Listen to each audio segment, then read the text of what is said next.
বাংলাদেশের ওপর মৌসুমী বায়ু সক্রিয় রয়েছে এবং উত্তর বঙ্গোপসাগরে তা প্রবল অবস্থানে অবস্থান করছে।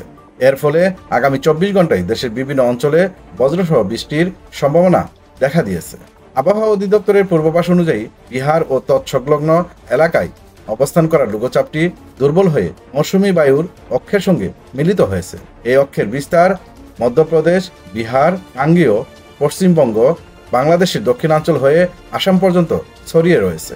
এর একটি শাখা বিস্তৃত হয়েছে উত্তর বঙ্গোপসাগর পর্যন্ত। এই পরিস্থিতিতে খুলনা, বরিশাল ও চট্টগ্রাম বিভাগের অধিকাংশ স্থানে এবং রংপুর, রাজশাহী, ঢাকা, ময়মনসিংহ ও সিলেট বিভাগের অনেক জায়গায় বজ্রসহ বৃষ্টিপাত হতে পারে। খুলনা, বরিশাল ও চট্টগ্রামের কিছু এলাকায় কোথাও কোথাও ভারী বর্ষণও হতে পারে।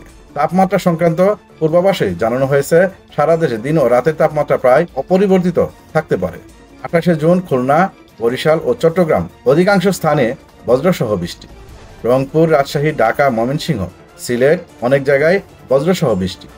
29শে জুন খুলনা, বরিশাল, চট্টগ্রাম, সিলেট অনেক জায়গায় বৃষ্টি।